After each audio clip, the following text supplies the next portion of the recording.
നമസ്കാരം. ഫുട്ബോൾ പേരിന്റെ പുതിയ വീഡിയോയിലേക്ക് എല്ലാവർക്കും സ്വാഗതം.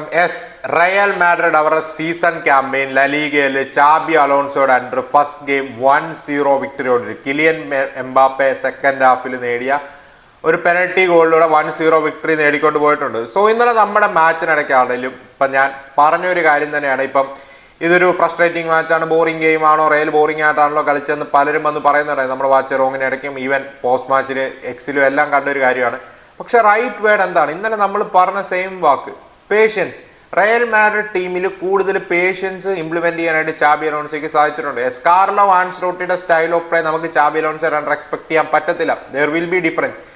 ഇപ്പൊ ലാസ്റ്റ് ഇയർ റയൽ മാഡ്രിഡ് ഏറ്റവും കൂടുതൽ പണി പാളിക്കൊണ്ടിരുന്ന ഒരു സംഭവം എന്താണ്? ഒന്ന്, അവരുടെ റെസ്റ്റ് ഡിഫൻസ് വളരെ മോശമാണ്. രണ്ട്, ഗെയിമിൽ ഒരു കൺട്രോൾ പലപ്പോഴും അവർക്കില്ലായിരുന്നു. ഡിഫെൻസീവ്ലി ഒരു വൾണറബിൾ. ഇപ്പൊ ചാബി അലോൺസോയുടെ ബയർ ലെവർകൂസൻ സൈഡിൽ പുള്ളി ഫസ്റ്റ് സീസൺ വന്നപ്പോൾ ചെയ്തത് എന്താണ്? അവരെ 17 സ്പോട്ടിൽ നിന്നും 6ാം സ്പോട്ടിലേക്ക് ഫിനിഷ് ചെയ്യിപ്പിച്ച ആ ഒരു സീസണിൽ പുള്ളി എന്താണ് ചെയ്തത്? പുള്ളി ആ ടീമിനെ പെട്ടെന്നൊരു ഒഫൻസീവ് ത്രെറ്റനിങ് സൈഡാക്കി മാറ്റുമല്ലായിരുന്നു. പുള്ളി അവരുടെ ഡിഫൻസ്, എസ്പെഷ്യലി അവരുടെ റെസ്റ്റ് ഡിഫൻസ്, എസ്പെഷ്യലി അവരുടെ കൗണ്ടർ പ്രസിങ് എല്ലാം ടോപ്പ് ആക്കുമായിരുന്നു. എടുത്തു പറയേണ്ട കാര്യം എന്താണെന്ന് വെച്ചാൽ ഡിഫൻസീവ് സ്റ്റെബിലിറ്റിയാണ് എല്ലാത്തിൻ്റെ ഒരു ബേസ്. ആൻഡ് അടുത്ത സീസണിൽ, തൊട്ടടുത്ത സീസണുകളിൽ ധാരാളം കംബാക്കുകൾ അവർ നടത്തുന്നുണ്ട്. ആൻഡ് മൂന്നാമത്തെ സീസണിൽ നമ്മൾ കണ്ടു കുറേ മാച്ചുകളിൽ അവർ പുറകെ പോകുന്നത് നമ്മൾ കണ്ടു. സോ ചാബി അലോൺസോ ലാസ്റ്റ് 2 സീസണിൽ നിന്ന് മനസ്സിലാക്കിയ ഒരു കാര്യമുണ്ട്. ഇപ്പോൾ ലെവർകൂസനിൽ ലാസ്റ്റ് 2 ഇയർ പുള്ളി അറ്റാക്കിംഗ് സ്റ്റൈൽ ഓഫ് പ്ലേ ഒക്കെ ഇംപ്ലിമെന്റ് ചെയ്തു, ടൈറ്റിൽ നേടിക്കൊടുത്തു, എല്ലാം സൂപ്പറൊക്കെ ആയിരുന്നു. പക്ഷേ ഡിഫൻസീവ്ലി കുറച്ച് വൾണറബിലിറ്റീസ് വരുന്നുണ്ടായിരുന്നു. ഡിഫൻസീവ് വൾണറബിലിറ്റീസ് അവരെ ഹേർട്ട് ചെയ്യുന്നുണ്ടായിരുന്നു. കംബാക്സ് ഒക്കെ നടത്തുന്നുണ്ടായിരുന്നെങ്കിൽ അവസാനം അതും പാളിപ്പോകുന്നത് നമ്മൾ കണ്ടു. സോ ഡിഫൻസീവ്ലി ടീം സോളിഡ് ആക്കുക, എസ്പെഷ്യലി റെസ്റ്റ് ഡിഫൻസ്. എന്താണ് റെസ്റ്റ് ഡിഫൻസ്? റയൽ മാഡ്രിഡിന്റെ ബിഗ്ഗസ്റ്റ് ഇഷ്യൂ ആയിരുന്നു അത്. റെസ്റ്റ് ഡിഫൻസ് എന്ന് പറഞ്ഞാൽ നമ്മൾ ഒഫൻസീവ്ലി അറ്റാക്ക് ചെയ്യുമ്പോൾ, നമ്മൾ അറ്റാക്ക് ചെയ്യാൻ പോകുമ്പോഴേക്കും we have to be prepared. നമ്മൾ അറ്റാക്ക് ചെയ്യുമ്പോൾ ഒരു ഷേപ്പ് ഉണ്ടോ? നമ്മൾ പറയുമല്ലോ പുഷ് ചെയ്യും, ഫുൾ ബാക്സിനെ പുഷ് ചെയ്യും, ഒരു full back may be invert ചെയ്ത് മിഡ്ഫീൽഡിലോട്ട് വരും, സെൻറ്റർ ബാക്സ് ഹൈലൈൻ കീപ്പ് ചെയ്യും, ബട്ട് റെസ്റ്റ് ഡിഫൻസ് എന്ന് പറയുന്നത് എന്നാന്ന് വെച്ചാൽ നമ്മൾ ആ ഏരിയയിൽ, നമ്മൾ ആ ഒരു സിറ്റുവേഷൻ, നമ്മൾ attacking style of play, attacking ഷേപ്പിൽ നമ്മൾ ബോൾ ലൂസ് ചെയ്യുമ്പോഴേക്കും നമ്മുടെ ഷേപ്പ്, അതായത് നമ്മൾ ഒഫൻസീവ്ലി പോയി കഴിഞ്ഞാൽ നമ്മൾ ബോൾ ലൂസ് ചെയ്യുമ്പോഴും നമ്മുടെ ഷേപ്പ് എങ്ങനെയാണ്? Defensively are we good enough?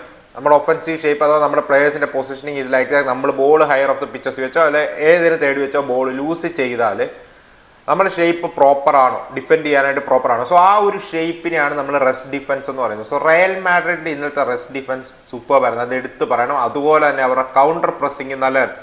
Ball എപ്പോഴൊക്കെ ലൂസ് ആയിട്ടുണ്ടോ അവർ പ്രോപ്പറായിട്ട് കൗണ്ടർ പ്രസ് ചെയ്ത് ബോൾ റിക്കവർ ചെയ്തിട്ടുണ്ട്. നിങ്ങൾ പറയും ഒസസൂന അല്ലേ, അതല്ലേ, ഇതല്ലേ. ബാർസലോണയോ അത്ലറ്റിക്കോ അല്ല, സമ്മതിച്ചു. പക്ഷേ ഒസസൂന നമുക്കറിയാം, ഒസസൂന പോലത്തെ അല്ലെ എസ്പാനിയോൾ പോലത്തെ ഇങ്ങനത്തെ സൈഡുകൾ ലാസ്റ്റ് ഇയർ റയൽ മാഡ്രിഡിനെ കൗണ്ടർ അറ്റാക്കിങ്ങിൽ ത്രെറ്റനിങ് സിറ്റുവേഷൻസ് ക്രിയേറ്റ് ചെയ്തിട്ടുണ്ട്. എപ്പോഴും കേട്ടൊരു മാച്ചാണ് നമ്മൾ കൂടുതലും കണ്ടിട്ടുള്ളത്. ആൻഡ് ഇന്നലത്തെ മാച്ചിൽ അതേ സമയത്ത് ഈവൻ ദോ ഒസസൂന ചില സിറ്റുവേഷനിൽ ബോൾ, ഇപ്പം ഹഡ്സന്റെ ഒരു ക്ലിയറൻസ് അവർ ഇന്റർസെപ്റ്റ് ചെയ്യുമ്പോഴാണേലും അല്ലെ മിഡ്ഫീൽഡ് ഒരു മിസ് പാസ് റയൽ നടത്തുമ്പോഴാണേലും അവർ ഇന്റർസെപ്റ്റ് ചെയ്തിട്ട് കൗണ്ടേഴ്സ് സ്റ്റാർട്ട് ചെയ്യാൻ നോക്കുമ്പോഴേക്കും റയൽ മാഡ്രിഡിന്റെ ഷേപ്പ് നല്ലതാണ്. ഒന്ന്, അവർ ഡിലേ ചെയ്ത് ആ ഒരു പാസിംഗ് ഓപ്ഷൻസ് കട്ട് ചെയ്ത് ട്രാക്ക് ബാക്ക് ചെയ്യാനായിട്ട് ചൗമനിക്കാണെങ്കിലും ഗൂളറിനൊക്കെയാണെങ്കിലും ട്രാക്ക് ബാക്ക് ചെയ്യാനായിട്ടുള്ള ടൈം കിട്ടുന്നുണ്ടായിരുന്നു. അതിന് വൺ ഓഫ് ദ റീസൺ അവരുടെ ഡ്രസ് ഡിഫൻസ് ഷേപ്പ് അടിപൊളിയായിരുന്നു, കൗണ്ടർ പ്രസ്സിങ് നല്ലതായിരുന്നു. And even opponent goalkeeper through goal കിക്കൊക്കെ എടുത്ത് പാസ് ചെയ്ത് ബിൽഡപ്പ് ചെയ്യാൻ ശ്രമിക്കുമ്പോഴും റയൽ മാഡ്രിഡിന്റെ pressing structure was good. Mbappe was tracking back, Mbappe fouls commit ചെയ്യുന്നു, വിനീഷ്യസ് ജൂനിയർ ട്രാക്ക് ബാക്ക് ചെയ്യുന്നു. സോ ഇത് കോൺസ്റ്റന്റ്ലി ഒരു സീസൺ കിട്ടുവാണെങ്കിൽ ഗെയിം ചേഞ്ചറാണ്. എന്ന് പറഞ്ഞാൽ ഫുൾ 90 മിനിറ്റ്സ് അങ്ങോട്ടും ഇങ്ങോട്ടും ഓടിക്കിടന്ന് പ്രസ് ചെയ്യണമെന്നല്ല, ബട്ട് അവരുടെ ആ ഏരിയയിലൂടെ ബോൾ പോകുമ്പോഴേക്കും അവർ ആ പ്ലെയറിനോട് ക്ലോസർ ആണെങ്കിൽ ദേ ഹാവ് ടു പ്രസ്, അവിടെ നോക്കി നിൽക്കുമല്ലായിരുന്നു. എംബാപ്പെ ഇന്നലെ പ്രസ് ചെയ്യുന്നുണ്ട്.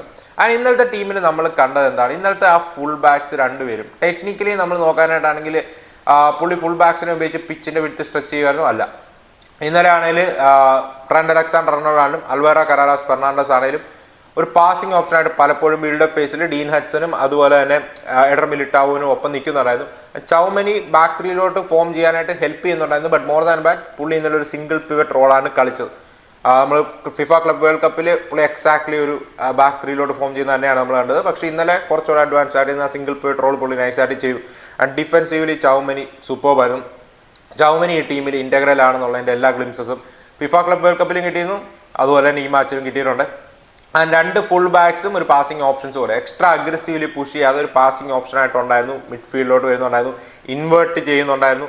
ആൻഡ് ഗൂളറും അതുപോലെ തന്നെ ബ്രഹീം ഡിയാസ് എക്സ്ട്രീം റൈറ്റിൽ വിട്ട് സ്ട്രെച്ച് ചെയ്യാനായിട്ട് പല സിറ്റുവേഷനിൽ നോക്കുന്നുണ്ടായിരുന്നു. And Guler more of a number 8 റോളും കളിക്കുന്നത് നമ്മൾ കണ്ടു. ആൻഡ് അടുത്ത് പറയേണ്ട കാര്യം വിനീഷ്യസ് ജൂനിയറിന്റെ തന്നെയായിരുന്നു ലെഫ്റ്റ് ഹാൻഡ് സൈഡിൽ പിച്ച് സ്ട്രെച്ച് ചെയ്യേണ്ട ഡ്യൂട്ടി. അൽവാരോ കെറാറാസിന് ഫ്രീ റോൾ കൊടുക്കുന്നുണ്ടായിരുന്നു സ്പേസസ് എക്സ്പ്ലോയിറ്റ് ചെയ്യാനായിട്ട്. അൽവാരോ കെറാറാസ് ഇന്നലെ ഏറ്റവും ബെസ്റ്റ് ഡെബ്യൂട്ട് തന്നെ പറയാതിരിക്കാൻ വയ്യ. പുള്ളി ആ ടീമിൽ ഫിഫ ക്ലബ് വേൾഡ് കപ്പ് പോലും കളിച്ചിട്ടില്ല. സോ പുള്ളിയുടെ ഫസ്റ്റ് ഒഫീഷ്യൽ മാച്ചാണ്. പുള്ളി അതിൽ തന്നെ പുള്ളി ശരിക്കും ഇംപ്രസ് ചെയ്തു. ആ ടീമിനോടൊപ്പം എസ്പെഷ്യലി വിനിയുടെ എംബാപ്പയുടെ മൂവ്മെന്റ്സ് ഒക്കെ പുള്ളി നല്ലപോലെ അണ്ടർസ്റ്റാൻഡ് ചെയ്യുന്ന പോലത്തെ ഒരു ഫീൽ ഉണ്ടായിരുന്നു. Both defensively and offensively Carreras look good. അതിന് എടുത്തു പറയേണ്ട കാര്യം എംബാപ്പയുടെ റോളാണ്. എംബാപ്പെ ഈ ടീമിലെ ഫ്രീ റോമിങ് റോളാണ്. സോ എംബാപ്പയുടെ ഈ ടീമിലെ പുള്ളി ഒരു നമ്പർ 9 ആയിട്ട് അപ്പ് ഫ്രണ്ട് ഹോൾഡ് ചെയ്യുമല്ല, പുള്ളിക്ക് ഫ്രീ റോമിങ് റോളാണ്. പുള്ളി റൈറ്റിലെ ലെഫ്റ്റിലെ മിഡ്ഫീൽഡിലോട്ട് ഡ്രോപ്പ് ചെയ്യുന്നുണ്ട്. ചൗമനിയുടെ നിന്ന് റിസീവ് ചെയ്യുന്നു, ഹച്ചൻ്റെ നിന്ന് ഡയറക്റ്റ് ഒന്ന് ബോൾ റിസീവ് ചെയ്യാനായിട്ട് ഡ്രോപ്പ് ചെയ്യുന്നു. പുള്ളിയുടെ നാച്ചുറൽ എൻ്റെ ലെഫ്റ്റിലോട്ട് വലിയാനാണ്. ലെഫ്റ്റിലോട്ട് തന്നെയാണ് പുള്ളി മാക്സിമം നിന്ന് കളിച്ചത്. ആ ഒരു സൈഡിൽ വിനീഷ്യസിനും അൽവാരോ കെറാറാസിനോടൊപ്പം കമ്പൈൻ ചെയ്യാൻ തന്നെയാണ് ആൾ നോക്കിയത്. പക്ഷേ നമ്മൾ എടുത്തു പറയേണ്ട കാര്യം എന്താണെന്ന് വെച്ചാൽ പുള്ളിക്ക് ആ ഒരു ഫ്രീഡം, ആ ടീമിലെ ഏറ്റവും ഫ്രീ റോമിങ് റോൾ കൊടുക്കുന്ന ഒരു പ്ലെയർ ആയിട്ട് പുള്ളിയിൽ തോന്നുന്നുണ്ട്. അടുത്ത നെയിം ഗൂളറാണ്. ഗൂളർ ഇന്നലെ മോശമല്ലായിരുന്നു. ഗൂളറിനെയാണ് ഇപ്പം നമുക്കറിയാം ചൗമനി ബോൾ ഡിമാൻഡ് ചെയ്യുന്ന ഒരു മിഡ്ഫീൽഡർ അല്ല. സോ ബിൽഡപ്പ് ഫേസിൽ ഗൂളർ ഡ്രോപ്പ് ചെയ്ത് ആ ബോൾ ഡിമാൻഡ് ചെയ്ത് പ്രോഗ്രസ് ചെയ്യേണ്ട ഒരു ആവശ്യമുണ്ട്. ഗൂളറിന്റെ മോശമല്ലാത്തൊരു പെർഫോമൻസ് ആയിരുന്നു. എസ്പെഷ്യലി സെക്കൻഡ് ഹാഫിലോട്ട് വന്നപ്പോൾ പുള്ളി കുറച്ചുകൂടെ ഗെയിമിലോട്ട് വരുന്ന ഒരു ഫീൽ ഉണ്ടായിരുന്നു. സോ എന്തുകൊണ്ടാണ് പുള്ളി സ്റ്റില്ലർ പോലത്തെ ഒരു പ്രൊഫൈലിന് വേണ്ടി ആദ്യമേ പുള്ളി ഡിമാൻഡ് ചെയ്തതെന്നുള്ളത് നമുക്ക് ക്ലിയർലി വിസിബിൾ ആണ്. മേ ബി ആ ഒരു ബോൾ ഡിമാൻഡ് ചെയ്ത് ബോൾ ഹോൾഡ് ചെയ്ത് ബിൽഡപ്പ് ഫേസിൽ ഇൻവോൾവ് ചെയ്യാൻ പറ്റുന്ന ഒരു മിഡ്ഫീൽഡർ ഉണ്ടെങ്കിൽ ആ ഒരു ഗെയിം ചേഞ്ചറാണ്. ഗൂളർ അതായി മാറും എന്നുള്ള ഒരു പ്രതീക്ഷ ഇപ്പോഴുണ്ട്. അതുപോലെ തന്നെയാണ് ഇന്നലെ എടുത്ത് പറയേണ്ട കാര്യം വിനീഷ്യസ് ജൂനിയർ മോശമൊന്നും വരാது. വിനീഷ്യസ് ജൂനിയറിന്റെ അടിപൊളിയായിരുന്നു, അന്യായമായിരുന്നല്ല. ബട്ട് വിനിക്കായിരുന്നു ആ പിച്ച് സ്ട്രെച്ച് ചെയ്യേണ്ട ഒരു ഡ്യൂട്ടി ഉണ്ടായിരുന്നു. അതാണ് കുഴപ്പമില്ലാതെ ചെയ്തു. ടേക്ക് ഓൺ ചെയ്യേണ്ട സിറ്റുവേഷൻസിൽ ചെയ്തു. ആൻഡ് എനിക്ക് എടുത്തു പറയേണ്ട കാര്യം പുള്ളി അത്യാവശ്യം നല്ല രീതിയിൽ പ്രസ് ചെയ്തു. അതാണ് മെയിൻ ആയിട്ടുള്ള ഒരു കാര്യം. ആൻഡ് ഇന്നലെ റയൽ മാഡ്രിഡിന്റെ വൺ ഓഫ് ദ ഇഷ്യൂ എന്തായിരുന്നു അത് നിങ്ങൾക്ക് ഈ പിക്ചറിൽ കണ്ട മനസ്സിലാവാനായിട്ട് സാധിക്കുമായിരിക്കും. മറ്റൊന്നുമല്ല, അവിടെ ഗൂളർ ക്രോസ് ചെയ്യാനായിട്ട് നോക്കുവാണ്. ഓക്കെ, അവിടെ അവർ ഇൻ ബിഹൈൻഡ് റൺസ് നടത്തുന്നില്ല. അതാണ് റയൽ മാഡ്രിഡിന് ഇന്നലെ പറ്റിയ ഒരു ഇഷ്യൂ. നമ്മൾ ഇന്നലെ പറഞ്ഞൊരു കാര്യമാണ്, എംബാപ്പെ ഡ്രോപ്പ് ചെയ്യുന്നു. മാച്ചിനിടയ്ക്ക് നമ്മൾ എല്ലാവരും പോയിന്റ് ഔട്ട് ചെയ്ത് തരാണ്. ഇപ്പോൾ മാച്ച് കണ്ട എല്ലാവർക്കും മനസ്സിലാക്കുകയാണ്. എംബാപ്പെ ഡ്രോപ്പ് ചെയ്യുന്നു, അവിടെ ഒരു സ്പേസ് ഓപ്പൺ അപ്പ് ആവുകയാണ്. ഓക്കെ, റയൽ മാഡ്രിഡ് കുറച്ചുകൂടെ കൺട്രോൾ ഈ ഗെയിമിൽ കൊണ്ടുവരാനായിട്ട് നല്ലപോലെ ശ്രമിച്ചിട്ടുണ്ട്. അത് പോസിറ്റീവാണ്. പക്ഷേ എനിക്ക് തോന്നുന്നു പ്ലേയേഴ്സിനോട് ആ ഒരു ഇൻ ബിഹൈൻഡ് റൺ നടത്താതെ കുറച്ചുകൂടെ ഇൻ ഫ്രണ്ട് വന്ന് കളിക്കാനായിട്ടാണോ ചാബി ഡിമാൻഡ് ചെയ്തതെന്ന് അറിയത്തില്ല. കാരണം trend Alexander Arnold in behind Mbappe run നടത്തിയപ്പോൾ ഒരു കിടിലനായിട്ട് ബോൾ ഫൈൻഡ് ചെയ്യുന്നത് നമ്മൾ കണ്ടു. ട്രെൻഡിന്റെ സ്ട്രെങ്ത് അതാണ്, അന്യായ പാസറാണ്. അതേ സമയത്ത് ബ്രഹീം ഡിയാസ് പലപ്പോഴും ഇൻ ഫ്രണ്ട് വരുവാണ്. ഇൻ ഫ്രണ്ട് വന്നിട്ട് നമ്മൾ കണ്ടിട്ടുണ്ട്, ആ ഒരു റൊട്ടേറ്റ് ചെയ്ത് ആ ഒരു റണ്ണ് നടത്തുവാണെങ്കിൽ, ടേൺ ചെയ്ത് റണ്ണ് നടത്തുവാണെങ്കിൽ Trent will find him. But Brahim കൂടുതലും ഫ്രണ്ടിലോട്ട് വരുമായിരുന്നു, ഇൻ ഫ്രണ്ട് വരുമായിരുന്നു. ഐ തിങ്ക് മസ്താൻഡുവാനോ അതിലോട്ട് ഞാൻ വരാം. സെക്കൻഡ് ഹാഫിൽ മസ്താൻഡുവാനോ മിക്കവാറും അപ്കമിങ് മാച്ചസുകളിൽ കുറച്ചുകൂടെ ബെറ്റർ ആയിട്ട് ആ ഒരു ഇൻ ബിഹൈൻഡ് റൺസ് കിട്ടുമെന്നൊരു ഫീൽ ഉണ്ട്. പക്ഷേ ഓവറോൾ ഇന്നലെ ഗൂളർ ആണെങ്കിലും ആ പിച്ചിൽ ബോളുമായിട്ട് റിസീവ് ചെയ്യുമ്പോൾ എല്ലാവരും ഇൻ ഫ്രണ്ട് വരുവാണ് ബോൾ ഇത് ചെയ്യാനായിട്ട്. അഥവാ ഗൂളറിന് നമുക്കറിയാം നല്ല പാസിംഗ് റേഞ്ച് ഉണ്ട്. ആ ഒരു ക്രോസ് ബോളിലോട്ട് ഇട്ടാലോ അല്ലെ ആ ഒരു ഗ്രൗണ്ട് ബോൾ ലൈൻ ബ്രേക്ക് ചെയ്തുള്ള ഒരു പാസ് ഇട്ടാലോ ആ ഒരു ഇൻ ബിഹൈൻഡ് റണ്ണ് നടത്താനായിട്ട് പ്ലേയേഴ്സ് ഇന്നലെ മടിക്കുമായിരുന്നു. ഐ തിങ്ക് ജൂഡ് ബെല്ലിംഗം പോലത്തെ നാച്ചുറലി ആ ഒരു ഇന്ത്യനുള്ള പ്ലെയർ പിച്ച് വരുന്നത് മേ ബി ഒരു ഗെയിം ചേഞ്ചർ ആയിരിക്കും എന്നൊരു ഫീൽ റൈറ്റ് നൗ ഉണ്ട്. പക്ഷേ ഇന്നലെ പലപ്പോഴും തോന്നിയ ഒരു ഇഷ്യൂ അതാണ്, ഇൻ ബിഹൈൻഡ് റൺസ് റൈറ്റായിട്ട് നടത്തുന്നില്ല. കിലിയൻ എംബാപ്പെ ഡ്രോപ്പ് ചെയ്യുമ്പം ആ ഏരിയയിൽ വരുന്ന സ്പേസുകളിൽ ലെറ്റ്സ് അവിടെ ഒരു ടോൾ ഫിസിക്കൽ സ്ട്രോങ് സ്ട്രൈക്കർ ഉണ്ട്, അവിടെ ബോൾ ഹോൾഡ് അപ്പ് ചെയ്ത് കൂടുതൽ സ്പേസുകൾ ഓപ്പൺ അപ്പ് ആക്കാനായിട്ട് സാധിക്കും. സോ ഗോൺസാലോ ഗാർഷ്യ കമ്മിങ് മാച്ചുകളിൽ സ്റ്റാർട്ട് ചെയ്താൽ ഐ വോണ്ട് ബി സർപ്രൈസ്.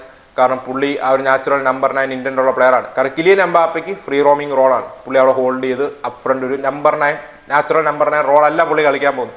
അതിനെടുത്ത് പറയേണ്ട മറ്റൊരു കാര്യം ഇത് തന്നെയാണ്, ഈ in behind runs Real Madrid നടത്തുവാണെങ്കിൽ പല സിറ്റുവേഷൻസിൽ അവസരങ്ങൾ ഉണ്ടായി നടത്താനുണ്ട്. ബട്ട് പ്ലേയേഴ്സ് ഇൻ ഫ്രണ്ട് വന്ന് ബോൾ ഡിമാൻഡ് ചെയ്യും. അതുപോലെ തന്നെയാണ് എടുത്തു പറയേണ്ട കാര്യം, മസ്താൻഡുവാനോ പിച്ചിലിറങ്ങി. ഐ തിങ്ക് മസ്താൻഡുവാനോ മിക്കവാറും നെക്സ്റ്റ് മാച്ച് കളിക്കുമെന്നാണ് തോന്നുന്നത്. കാരണം ലാസ്റ്റ് 20-25 മിനിറ്റ്സ് പുള്ളി ബ്രഹീം ഡിയാസ് ആ പിച്ചിൽ കൊടുത്തതിലും കൂടുതൽ കൊടുത്തിട്ടുണ്ട്. എസ്പെഷ്യലി പുള്ളി ബോൾ ഡിമാൻഡ് ചെയ്യുന്നുണ്ട്, പേടിച്ച് നിൽക്കുമല്ലായിരുന്നു. പുള്ളിയുടെ ഒഫീഷ്യൽ ഡെബ്യൂട്ടാണ്, പുള്ളിയും ഫിഫ ക്ലബ് വേൾഡ് കപ്പ് കളിച്ചിട്ടില്ല. പുള്ളി ബോൾ വന്ന് ഡിമാൻഡ് ചെയ്യുമായിരുന്നു പ്ലേയേഴ്സിൻ്റെ കയ്യിൽ നിന്ന്. അതുപോലെ തന്നെ പുള്ളിയുടെ പ്രസ്സിങ് സ്ട്രക്ചർ, പുള്ളി ഇന്നലെ അന്യായമായിട്ട് ട്രിബിൾ ചെയ്ത് ചാൻസുകൾ ക്രിയേറ്റ് ചെയ്ത് അങ്ങനെയൊന്നും അല്ല പറയുന്നത്. ബട്ട് പുള്ളി ട്രിബിൾ ചെയ്യാൻ ശ്രമിക്കുമ്പോൾ ബോൾ ലൂസ് ചെയ്തു. അതിന് പുള്ളി അവിടെ നോക്കിയിരിക്കുമല്ല, പുള്ളി പ്രസ്സീവാണ്, വിടാതെ പ്രസ്സീവാണ്. പുള്ളിയുടെ pressing in looks so good. നല്ല പോലെ തന്നെ ആൾ പ്രസ് ചെയ്യുന്നുണ്ടായിരുന്നു. ആൻഡ് കുറച്ചുകൂടി ബോൾ ഡിമാൻഡ് ചെയ്ത് ക്രിയേറ്റ് ചെയ്യാനായിട്ട് ശ്രമിക്കുന്നുണ്ടായിരുന്നു. സോ വിച്ച് മീൻസ് അപ്കമിങ് മാച്ചുകളിൽ അഥവാ നെക്സ്റ്റ് മാച്ചിൽ മിക്കവാറും പുള്ളിക്ക് സ്റ്റാർട്ട് കിട്ടാനുള്ള നല്ല സാധ്യതയുണ്ട് ബ്രഹീം ഡിയാസിന് മേൽ. ഐ തിങ്ക് ജൂഡ് ബെല്ലിംഗം തിരിച്ചു വരുമ്പോൾ Jude Bellingham will get that spot. പക്ഷെ നമുക്ക് നോക്കാം അവിടെ കാര്യങ്ങൾ എങ്ങനെ പോകുന്നു. സോ റിയലി ഇംപ്രസീവ് ആയിട്ടുള്ള ഒരു ഡെബ്യൂട്ടായിരുന്നു. അതുപോലെ Hudson as usual super. Hudson Militao അതും കൂടെ എടുത്തു പറയണം. ഐ തിങ്ക് ഹഡ്സൺ മിലിറ്റാവോ ഫിറ്റായിട്ട് നിൽക്കുവാണെങ്കിൽ അത് മിക്കവാറും നിങ്ങളുടെ സ്റ്റാർട്ടിംഗ് സെൻറ്റർ ബാക്ക് പെയറിംഗ് ആവാനായിട്ടുള്ള എല്ലാ സാധ്യതയും കാണുന്നതാണ്. കാരണം both are really good on the ball, both are ഏരിയലി good. രണ്ടുപേരും ഇന്നലെ 2 സൂപ്പർ ഷോട്ട് രണ്ടുപേരും എടുക്കുകയും ചെയ്തു. അവർ ഗോൾ കീപ്പർ സേവ് ചെയ്ത് രണ്ടെണ്ണം അത് തന്നെയായിരുന്നു. ആൻഡ് കിലിയൻ എംബാപ്പയുടെ ആ penalty situation, that's A clear penalty. അവിടെ വിവാദത്തിൻ്റെ കാര്യത്തിനൊന്നും ഒരു ആവശ്യമില്ല. അവിടെ ബോൾ ആ പ്ലെയർ വിൻ ചെയ്യുന്നേയില്ല, ആ പ്ലെയർ കമ്മിറ്റ് ചെയ്യുകയാണ്. കിലിയൻ എംബാപ്പയ്ക്ക് റൈറ്റ്ഫുൾ ആയിട്ടുള്ള തന്നെ പെനൽറ്റിയാണ് കിട്ടുന്നത്. അത് കൺവേർട്ട് ചെയ്തുകൊണ്ടാണ് 1-0 എടുക്കുന്നത്. അതിനുശേഷം 2-3 സിറ്റുവേഷൻസ് ഉണ്ടായിരുന്നു. കുറച്ചുകൂടെ ഗെയിമിലോട്ട് ഒസസൂന വരുന്ന പോലെ ഒരു ഫീൽ ഉണ്ടായിരുന്നു. കുറച്ചുകൂടെ ഒരു പൊസിഷൻ കീപ്പ് ചെയ്യുന്നുണ്ടായിരുന്നു. പിന്നെ കുറച്ചുകൂടെ ട്രാൻസിഷനിൽ 1-2 സിറ്റുവേഷൻ, ഒരു ബൈന്ദറിൻ്റെ ആയിരുന്നു തോന്നുന്നു, ഒരു ഹെഡർ സിറ്റുവേഷൻ ഉണ്ടായിരുന്നു ജസ്റ്റ് വെളിയിൽ. അത് എനിക്ക് തോന്നുന്നു അത് ക്ലിയർ ചെയ്യുമായിരുന്നു. ഗോൺസാലോ ഗാർഷ്യ ഹെഡ് ചെയ്ത് വെളിവിടുമായിരുന്നു. അത് കോർണർ കൊടുത്തില്ല, പക്ഷെ അത് ക്ലിയറൻസ് ആയിരുന്നു. മേ ബി ബൈന്ദർ അത് കണക്ട് ചെയ്യുമായിരുന്നെങ്കിൽ അവിടെ 1-1 ആക്കിയത്. സോ 1-2 സിറ്റുവേഷൻസ് ഉണ്ടായിരുന്നു. പക്ഷെ ഓവറോൾ നോക്കുമ്പോഴേക്കും ബെറ്റർ ആയിട്ട് ഡിഫെൻഡ് ചെയ്തു. അത് എടുത്ത് പറയേണ്ട. Rush defence look good, counter pressing look extremely good counter pressing. So ആ ഡിഫൻസീവ് സ്റ്റെബിലിറ്റി ആ ടീമിൽ കൊണ്ടുവരിക. ക്രിയേറ്റിവിറ്റി വിൽക്കം. ആ ടീമിൽ ഗോൾസ് ഉണ്ട്. എംബാപ്പെ, വിനീഷ്യസ്, ജൂഡ് വരുമ്പോൾ ജൂഡ്, വാൽവേർഡെ, ഗൂളർ, ഇവിടെ ഗോൾസ് ഉണ്ട്. അത് വരും. ആ ഒരു സ്റ്റെബിലിറ്റി ഡിഫെൻസീവ്ലി കൊണ്ടുവരാൻ സാധിച്ചാൽ അച്ഛ ഗെയിം ചേഞ്ചർ. അത് ഇന്നലെ കണ്ടിട്ടുണ്ട്. അപ്കമിങ് മാച്ചസ് വരുമോ ഇല്ലയോ നോക്കാം. ശരിയാണ്, ഒസസൂനയാണ്. പക്ഷേ എന്നാലും ലാസ്റ്റ് സീസൺ ഇങ്ങനത്തെ സൈഡുകൾക്ക് അഗേൻസ്റ്റ് തന്നെയാണ് റയൽ മാഡ്രിഡിനെ ഇവർ ഓപ്പണപ്പ് ആക്കിയിട്ടുണ്ട്. ഒസസൂന പോലത്തെ സൈഡുകൾ ഇവന്തോ റയൽ ജയിക്കുന്നുണ്ടായതെങ്കിലും അപ്പുറത്തെ ഒസസൂന ചാൻസുകൾ ക്രിയേറ്റ് ചെയ്യുന്നുണ്ടായിരുന്നു. ഡിഫെൻസീവ്ലി ഭയങ്കര ഷെയ്ക്ക് ആയിരുന്നു റയൽ. പക്ഷെ ഇന്നലെ അത് കണ്ടില്ല. ആൻഡ് ക്രിയേറ്റീവ് സൈഡ് ഓഫ് പ്ലേയിൽ മേ ബി കുറച്ചുകൂടെ ചേഞ്ചുകൾ വരുവാണെങ്കിൽ ഗെയിം ചേഞ്ചർ ആയിരിക്കും. ആൻഡ് മെയിൻലി ആ ഇൻ ബിഹൈൻഡ് റൺസ് പ്ലേസ് നടത്താൻ തുടങ്ങിയാൽ അത് മേ ബി അപ്കമിങ് മാച്ചിൽ ചാബി ഡെഫിനറ്റ്ലി സ്പോട്ട് ചെയ്തുകൊണ്ടായിരിക്കും. അല്ലെങ്കിൽ ചാബിയുടെ തന്നെ ഒരു ആവശ്യമായിരിക്കാം മേ ബി ഇൻ ഫ്രണ്ട് വന്ന് ഡിമാൻഡ് ചെയ്യാൻ എന്നുള്ളത്.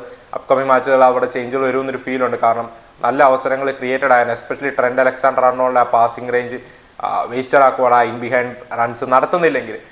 സോ നിങ്ങൾക്ക് എന്താണ് ഓവറോൾ ഈ മാച്ചിനെ കുറിച്ച് പറയാനായിട്ടുള്ളതെന്ന് പറയാം. ആരാണ് നിങ്ങളെ ഇമ്പ്രസ് ചെയ്തത്? മസ്താൻഡുവാനോടെയും ഹഡ്സൻ്റെയും അതുപോലെ തന്നെ അൽവാരോ കരാറാസിൻ്റെയും ട്രെൻഡിൻ്റെയൊക്കെ ലലീഗ ഡെബ്യൂട്ട് എങ്ങനെ ഉണ്ടായിരുന്നു എന്ന് പറയാം. അപ്പോൾ നമുക്ക് മറ്റൊരു വീഡിയോ കാണാം. അതുവരേക്കും